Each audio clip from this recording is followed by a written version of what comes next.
अस्सलामुअलैकुम स्टूडेंट्स, कैसे हैं सब लोग। उम्मीद करती हूँ सब लोग होंगे खैर व आफ़ियत से। आज हम जिस टॉपिक को रेडी करेंगे एग्ज़ाम्स के हवाले से वो है इस्लामी निज़ाम माश के असूल। इससे पहले जो हमने टॉपिक रेडी किया था वो इस्लाम का माशी निज़ाम था। ठीक है, अब जो एक माशी निज़ाम था उसको पढ़ाया था मैंने, और आज हम उसी के माश के निज़ाम के कुछ असूल होते हैं उनको डिटेल के साथ देखेंगे कि उनकी मैं हेडिंग ज़्यादा मैं कोशिश करती हूँ कि मैं आपके साथ शेयर करूँ, क्योंकि हेडिंग हमारी ज़्यादा होनी चाहिए, अच्छी होनी चाहिए। तो मटेरियल तो हम उसमें कोशिश करती हूँ मैं उसके टॉपिक को डिफ़ाइन भी कर दूँ, मैं हेडिंग को, ताकि आप उसको ऐड कर सकें। यहाँ बुक्स में आसानी से मटेरियल तो हमें मिल जाता है ऐड करने के लिए, और हम कोटेशन को देखते हुए हम उसके अंदर मटेरियल ख़ुद से भी बड़ा ऐड कर सकते हैं। उससे रिलेटेड आयत या हदीस लेके उसके अंदर कोड करके फिर उसको एक्सप्लेन कर सकते हैं। तो आप कोशिश किया करें हेडिंग अच्छी हो और अथेंटिक हो। ठीक है, चलिए आज हम देखते हैं इस्लाम का माशी निज़ाम के असूल। इसमें इसके जो बुनियादी असूल हैं ना वो हैं 3। कफ़ालत आमा, मेहनत की कदर, और थर्ड पॉइंट है बेजा इस्तेसाल, यानी इर्तिकाज़ दौलत की बीख करें। अब हम सबसे पहले जो इसमें पॉइंट देखते हैं वो है कफ़ालत आमा। कफ़ालत आमा इसका मतलब है कि दौलत की जो असलियत है, वो असल मालिक का जो दौलत है का वो अल्लाह ताला की ज़ात है, और वही इसके इस्तेमाल के कवानीन भी मुकर्रर करता है। इसलिए इस्लाम में दौलत के हकदार सिर्फ आमिलीन पैदाइश ही नहीं होते, बल्कि हर वो शख्स भी इसका मुस्तहिक होता है जहाँ तक दौलत को पहुँचाना, रिस्क को पहुँचाना अल्लाह ने ज़रूरी करार दिया हो।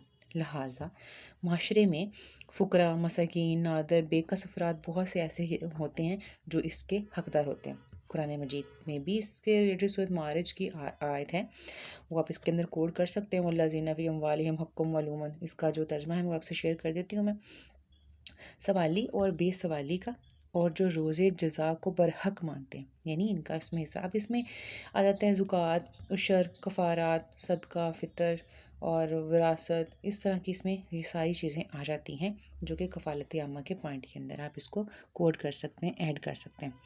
सेकंड पॉइंट जो हमारा आ जाता है वो है मेहनत की कदर।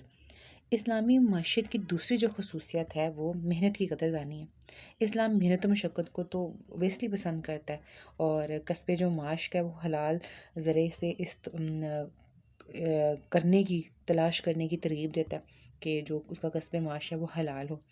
एक ऐसा निज़ाम नाफिज़ करना चाहता है इस्लाम जिसमें इंसान जबर तशद्दुद की बजाय कुदरती तौर पर इसको इख्तियार करे, इसको पसंद करे, दूसरों की खिदमत अंजाम दे, ताकि खिदमत जो हैं वो ज़्यादा मौसर, मुफीद और सेहतमंद हो। यानी किसी के दरमियान कोई जबर तशद्दुद ना हो, कोई ज़ोर ज़बरदस्ती ना हो, किसी का हक़ तलफ़ ना किया जा रहा हो। आपका जो ज़रिया माश है वो इस तरह का हो और हलाल हो। अब जो थर्ड पॉइंट है हमारा बेजा इस्तेसाल, इसमें है कि दौलत का ज़ख़ीरा, यानी चंद हाथों में, चंद लोगों में दौलत सिमटने के बजाय माशरे में ज़्यादा से ज़्यादा वसी पैमाने पर गर्दिश करें। इस तरह से अमीर और गरीब के दरमियान जो तफावत होती है वो ख़त्म होती है, जो इनकी ऊंच नीच का मुकाम होता है वो ख़त्म होता है। जो दौलत के अवलिन माखज़ हैं, यानी काने, जंगल, बंजर ज़मीनें, शिकार, पानी, घास, समुंदर, माले गनीमत, ये मतलब सब चीज़ें हैं जो इस पर किसी एक जमात का पहरा ना हो, इसको सबकी एक्सेस हो इसके ऊपर। ठीक है, और इसके अंदर आप सूरह हशर की आयत है उसका तर्जुमा भी कोड कर सकते हैं, आयत भी कोड कर सकते हैं। कोशिश करें अगर आप अरबी लिखें तो आपकी अरबी एग्जैक्ट हो, बिल्कुल ठीक हो। अगर अरबी गलत होगी तो वो कटिंग हो जाएगी। तो अगर आपको अरबी ज़ात नहीं होती सही से, आपको मुश्किल होती है, तो फिर आप कोशिश क्या करें कि सूरत का नाम लिख के उसका आयत नंबर कोड करके तो जनाब आप उसका तर्जुमा मेंशन कर दिया करें। ये सूरह हशर की आयत नंबर है 7 कि ला याकूना दौलत बैनी। अच्छा, इसका तर्जमा है कि ताकि वो माल सिर्फ इन्हीं के दरमियान गर्दिश करता ना रह जाए जो तुम में दौलतमंद लोग हों। ठीक है, अब इसमें ये चीज़ क्लियर कर दी गई है कि किसी को भी ना दर्जात की बिना पर फ़ौक़ियत नहीं देनी चाहिए। ठीक है, जो दौलत है वो हमारी इस तरह से गर्दिश करनी चाहिए अमीर और गरीब के दरमियान के जो गरीब है वो भी गरीब ना रह जाए। आजकल जो जिस तरह से हम करते हैं दर्जात की बिना पर, स्टेटस की बिना पर हम फ़ौक़ियत देते हैं, तो ये चीज़ इस्लाम में कतन इसका कायल नहीं है इस्लाम।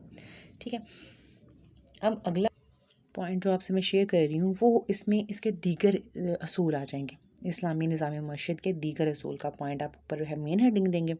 जो बेसिक है वो उसके 3 पॉइंट थे जो मैं आपसे शेयर कर चुकी हूँ। अब इसमें दीगर जो पॉइंट आप इसमें ऐड करेंगे जो आपके क्वेश्चन को मज़ीद लंबा करेगा वो आ जाएंगे। उसमें आ जाएगा, सबसे पहले आ जाएगा हदूद अल्लाह की पाबंदी। यानी इस्लाम में माशी सरगर्मियाँ मज़हब और अखलाक से अलग नहीं होती, बल्कि माशी ज़िंदगी भी हदूद अल्लाह की पाबंदी और अखलाकी ज़ाब्तों का एहतराम सिखाती है। और ये तकाजा करता है कि मुसलमान माशी तगदो के साथ साथ खुदा के ज़िक्र में भी मसरूफ़ रहे। ऐसा नहीं है कि वो सिर्फ माशी तगदो में ही इतना खुब जाए। इस चीज़ को अल्लाह ताला ने पसंद नहीं फरमाया। ठीक है। अब अगला पॉइंट इसमें आ जाएगा बेरोज़गारी और गधागरी। अब इस्लाम को आपको अच्छी तरह से इस चीज़ का पता है कि अल्लाह ताला ने बेरोज़गारी को और गधागरी को बिल्कुल पसंद नहीं फरमाया। अल्लाह ताला ने कहा है कि जो आपका हिस्सा ज़मीन में बिखरा हुआ है इसको हासिल करो।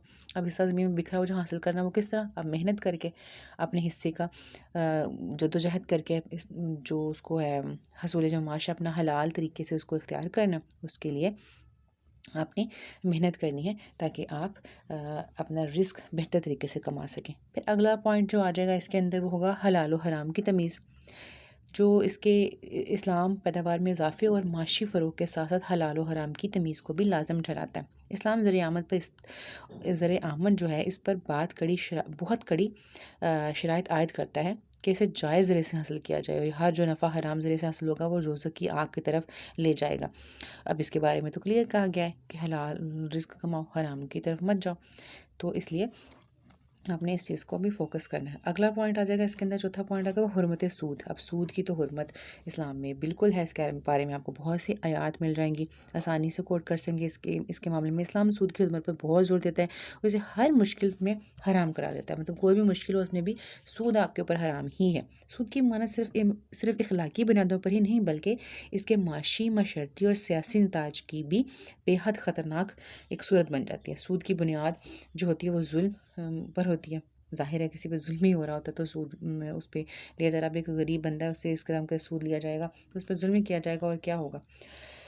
अच्छा जी, इसके बाद आ जाती है मसारफ़ दौलत। जो नेक्स्ट पॉइंट आ जाएगा इसमें वो है कि जी इस्लाम तलब माश के हलाल होने के साथ साथ मसारफ़ दौलत के जायज़ होने का भी तकाजा करता है। नीज़ इस्लाम जो है वो इसराफ़ यानी फ़जूल ख़र्ची पर भी सख्ती से रोकता है कि ये नहीं है कि जब आपके पास दौलत आ गई तो आप बेबहा उसको फ़जूल ख़र्ची में इस्तेमाल करो, बल्कि वो आप उस दौलत की बजाय फ़जूल ख़र्ची की बजाय उस दौलत को आप राइट वे से कहीं यूज़ कर सकते हैं जो किसी के काम आ सके।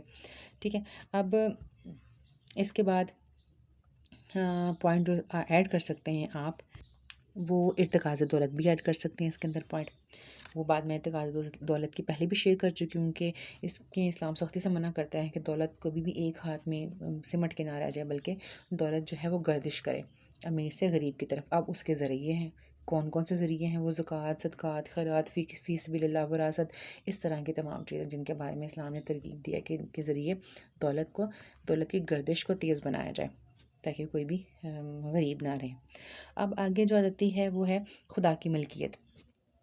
अब जो तो हमारी तमाम चीज़ें हैं वो इस्लाम ज़मीन और तमाम वसाइल जो फ़ितरत खुदा की मलकियत करार दिया गया। इसमें इंसान से लेकर उसका माल, उसकी ईच एंड एवरीथिंग खुदा की मलकियत है। इसके तहत इंसान को इनफरादी तसर्रुफ़ मलकियत का हक़ देता है। इस तरह इस्लाम इनफरादी मलकियत को भी एक अमानत की शक्ल देता है कि इसमें तसर्रुफ़ के हक़ को बहुत ही इखलाकी कानूनी पाबंदियों से महदूद कर देता है ताकि इसमें जुल्म तशद्दुद की कोई सूरत पैदा ना हो। तो ये था हमारा असूल का पॉइंट। इसमें हम माशियत के जो हैं वो बुनियादी असूल और दीगर असूल का पॉइंट देकर हम इसको डिटेल एक क्वेश्चन तैयार कर सकते हैं। तो ये जो असूल देखें, अगर आपको एग्ज़ाम में असूल का क्वेश्चन आता है ना कि असूल माशियत के असूल को वाज़े करें, तो आपने कोशिश करनी है कि सबसे पहले जो आप हेडिंग दें ना वो उसमें माशियत के मायने को वाज़े करें कि बेसिकली माशियत है क्या, क्या निज़ाम है माशियत का, उसको बेशक चंद लाइनों में वाज़े करें। चंद लाइनों में एक कोटेशन बना के ना उसको ऐड करके उसके बाद असूल के पॉइंट की तरफ आएँ। उससे ये फ़ायदा होगा कि आपका क्वेश्चन जो होगा प्रॉपर तरीके से लिखा हुआ खूबसूरत तरीके से रेडी होगा और आपको मार्क्स भी अच्छे तरीके से मिलेंगे। कोशिश करती हूँ कि मैं कम वक्त में ज़्यादा से ज़्यादा मटीरियल आपसे शेयर करूँ। तो बाकी मज़ीद अगर आप कुछ बेहतरी चाहते हैं मेरे लेक्चर्स में तो मुझे काइंडली कमेंट में ज़रूर बताइएगा। कुछ समझ ना आए कोशिश करती हूँ कि ईज़ी वे में समझाऊँ। मेरी कोई चीज़ आपको समझ में ना आए, कुछ पॉइंट्स ऐसे लगें कि हमें इसमें एक्सप्लेनेशन चाहिए, तो कमेंट्स में ज़रूर बताइएगा।